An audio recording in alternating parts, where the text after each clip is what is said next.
হরোস্কোপে বেশ কিছু যোগ থাকে এবং সেই যোগের আমরা কখন পার্টিকুলার ফল পাবো এবং 100% ফল পাবো সেটা নির্ভর করে গ্রহদের ঘরে থাকা অনুযায়ী, এবং দেখা যায় যে সেই গ্রহরা গ্রহদের সঙ্গে দৃষ্টি দিয়েছে কিনা, তবে সেই যোগের আমরা কিন্তু 100% পাই। সেই রকমই কিছু যোগ নিয়ে আজকে আলোচনা করব। নমস্কার, আমি হলাম অ্যাস্ট্রোলজার রুমি মাহিন্দ্রা। আজকে ফার্স্ট যোগ যেটা আমি বলবো সেটা হচ্ছে টেকনোলজি যোগ। যদি জাতকের জন্ম ছকে রাহু বুধ শনি একত্রে বসে থাকে বা পরস্পরের সঙ্গে দৃষ্টি থাকে, বিশেষ করে তৃতীয় ষষ্ঠ দশম একাদশতম ঘরে, তখন এটাকে বলা হয় টেকনোলজি যোগ। এর ফলে জাতক বা জাতিকা কী ফল পেতে পারে? আইটি বা কম্পিউটার বা ইন্টারনেট বা নতুন কোনো প্রযুক্তিতে ক্ষেত্রে সাফল্যতা, নতুন কোনো আইডিয়া, নতুন কোনো কর্মর সঙ্গে যুক্ত হতে পারে, অনলাইন কাজ বা ডিজিটাল ব্যবসার সঙ্গে উন্নতি হতে পারে যদি কারোর এই যোগগুলো এই ঘরগুলোতে থাকে। দ্বিতীয়, সেলিব্রিটি যোগ।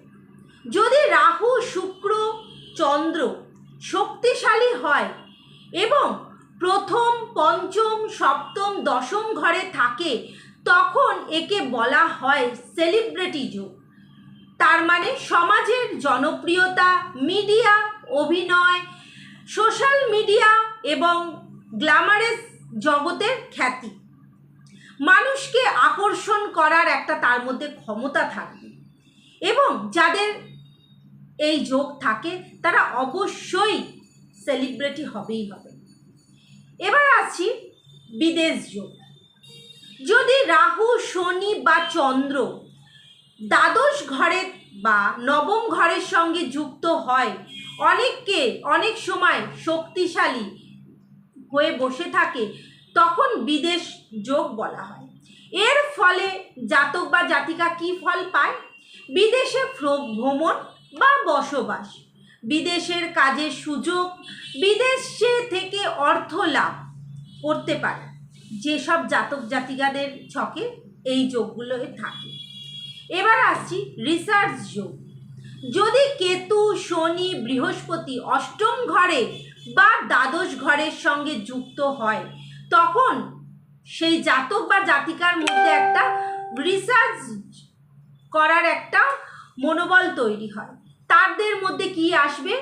গবেষণা, আধ্যাত্মিকতা এবং রহস্যবিদ্যা, এবং অনেক সময় জ্যোতিষ, তন্ত্র, বৈজ্ঞানিক গবেষণাতেও এদের প্রচণ্ড পরিমাণে আগ্রহ থাকে। যাদের হরোস্কোপে এই যোগগুলো আছে, অবশ্যই দেখবেন যে আপনাদের গ্রহরা কতটা বলবান অবস্থায় রয়েছে, কতটা দুর্বল অবস্থায় রয়েছে। যদি সেই গ্রহ আপনাকে খুব সুফল দিতে চায়, অবশ্য দেখছেন দুর্বল অবস্থায় রয়েছে, অবশ্যই নিজেদের ছকগুলোকে একবার হলেও ডিটেলিং করান, তাহলে বুঝতে পারবেন যে আপনাদের ছকে যেই যোগগুলো আছে তার জন্য আপনারা কতটা তৈরি হয়ে গেছেন বা কতটা আপনারা এই যোগগুলো থেকে সুফল পাবেন। অবশ্যই যোগাযোগ করে নেবেন। নমস্কার।